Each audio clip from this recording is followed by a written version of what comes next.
Many say the practice of mob justice or jungle justice be banned. Others argue it is a way to curb crime in communities since law enforcement agencies do not ensure justice when criminals are presented to them. A handful of others are calling on law enforcement to do their jobs diligently, so mob justice isn't an option for communities to stop high wave of crimes today. Thank you, Julian, for that update there. Quite a very shocking incident, and very much we are also condemning it in strong terms. We continue to talk the handing over of some 38 brand new cars to senior divisional officers and divisional officers across the country. This activity took place in Yaoundé, and the handing over ceremony was coordinated by Territorial Administration Boss Paul Tanganji.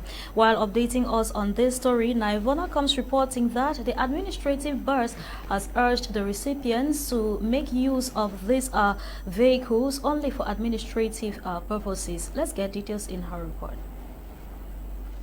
A total of 38 new cars have been handed over to some administrative authorities across the country, notably 5 senior divisional officers and over 33 divisional officers. The handing over ceremony took place on Monday, April 3, 2023 at the Yaoundé City Hall in the Centre region and was presided at by Cameroon's Territorial Administration Boss Paul Tanganji. During the handing over event, the Minad boss stressed on the fact that these vehicles are intended to ease their movement and facilitate their respective administrative assignments. He as well did a test ride on one of the cars before handing over the car keys to one of the administrative officials. He equally had a talk session during which he cautioned recipients on the proper usage of these cars, while noting that the cars are from the head of state who understands their needs. This vehicle, which is a working tool,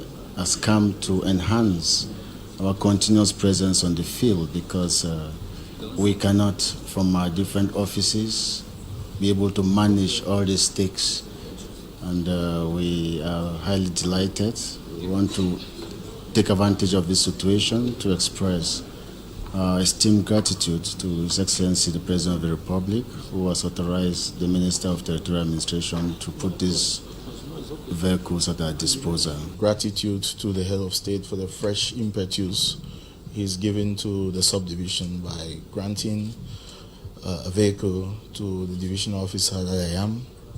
This mobility means is going to help us to better enforce the laws of the Republic and strive as much as we can to restore the lasting peace which the subdivision had lost for some time. It should be noted that this is the second time in 2 years that vehicles are given to administrative authorities, and this brings to total 76 vehicles donated to these officials in 2 years.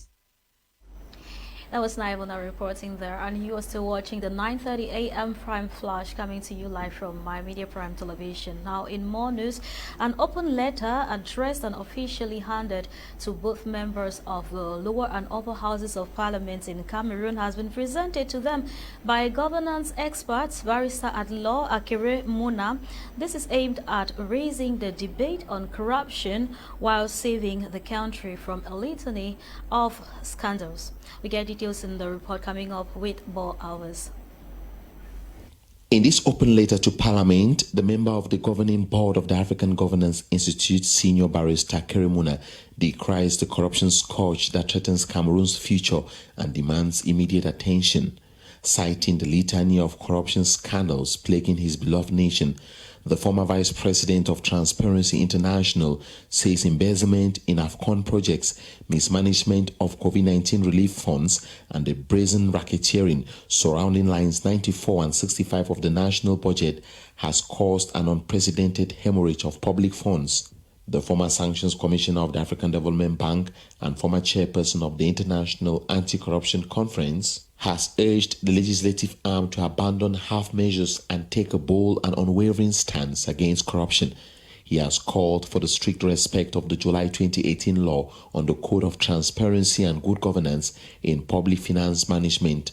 The law encourages the press, social partners, and civil society to participate in the dissemination of information as well as public debate on the management of public funds. Senior Barrister Kerimuna has reminded the government about the need to implement the law on the declaration of assets and the need for Cameroon to submit itself for evaluation within the African peer review mechanism. Cameroonian MPs have been reminded to use their inherent powers to investigate the Glencore corruption scandal. Barrister Kerimuna cites Cameroonian-born Marie-Roger Biloa, who regrets that over the years, crookedness has taken the place of uprightness and hope has given way to despair. Yet the international governance expert says there is always light if only we are brave enough to see it or be it. And away from that, now poised to tell the story of sufferers who have undergone some form of inhumane treatment caused by the ongoing Anglophone armed conflicts in the northwest and southwest regions of Cameroon. A book titled In the Eye of the Storm Between the Devil and the Deep Blue Sea has been presented or produced by the Center for Human Rights and Democracy in Africa, CHRDA, as we get details with Charles Kiwa, who witnessed this activity in our reports. The book, In the Eye of the Storm Between the Devil and the Deep Blue Sea, launched in Bamenda after Boya, described by many as tear-provoking, produced by the Center for Human Rights and Democracy in Africa, CHRDA, aimed to tell the story of sufferers who've gone through inhumane treatment caused by the ongoing Anglophone crisis. Launching the book at the Blue Pearl Banquet in Bamenda, the Executive Director of the Center for Human Rights Democracy in Africa, Dr. Fokum Violet, said the book tells the story of victims of the Anglophone crisis that have never been heard before, are true testimonies from survivors. Was life experience of people who have actually been affected. Like I said, the people actually get their testimonies to simply just hit their identities because of ethical reasons, but they were actually testimonies from survivors from the crisis. Dr. Fokum Violet, CHRDA Executive Director, said the journey started since the beginning of the crisis in 2016. Center for Human Rights Democracy in Africa has been monitoring, documenting, and reporting violations perpetrated within the crisis and thought it wise to produce experiences of the survivors. It wasn't easy because we did not want the normal stories that you read on newspapers. We did not want the normal story that you see on social media. We actually had to go to different communities in all the regions, in all the subdivisions, to actually meet these people and get their testimonies. So getting access wasn't easy. Getting some of these persons wasn't easy. Even getting authorization to do it wasn't an easy task. One of the book reviewer, while congratulate the Center for Human Rights Democracy in Africa for having decided to give an exposure from different settings, ameliorate the current situation. A review of this book will be contributing my own quota to actually ameliorating the current situation in which we find ourselves in, where everybody thinks that what they are doing is right and they are so judgmental about what they do. So it was my own little way of standing with CHRDA in solidarity with all that we are experiencing in our two English-speaking regions. Those who attended the book launch went home with free copies of the book In the Eye of the Storm Between the Devil and the Deep Blue Sea. And on to this humanitarian story, some needs of 300 households have been met in Boya by the World Food Programme. While capturing the distribution exercise, our chief correspondent in Boya, Emanuela C., comes up saying that the victims mainly comprise of those who were, of course, victims of the recent Boya flooding incident, as we get the details right ahead. After several weeks of field work assessments, 3,000 flood victims have benefited from a food basket assistance from the World Food Programme. Kudzai Mazumba of the World Food Programme office in Boya noted the importance of this food basket to the victims. It is very important because most of the households lost their belongings because of the flooding. Some lost their food reserves, and as you may appreciate, because of the impact of the flooding, there is added pressure on the households to find food, to find medicine, to find something to eat. So as a result, WFP coming in to bring the food will meet their immediate needs and help them to recover from the impact of this flooding.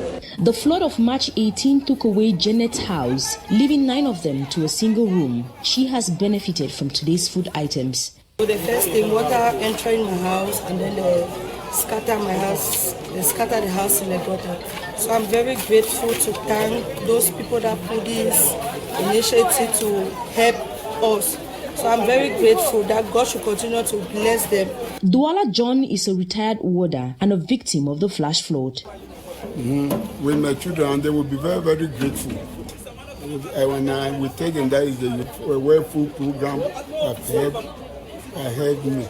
The World Food Program has noted that discussions will continue with the authorities of the region to see more sustainable ways on avoiding such natural hazards. Thank you, Emanuela. See, as your report draws the curtains for today's edition of Prime Flash. Thank you to viewers for watching and for according us your time always.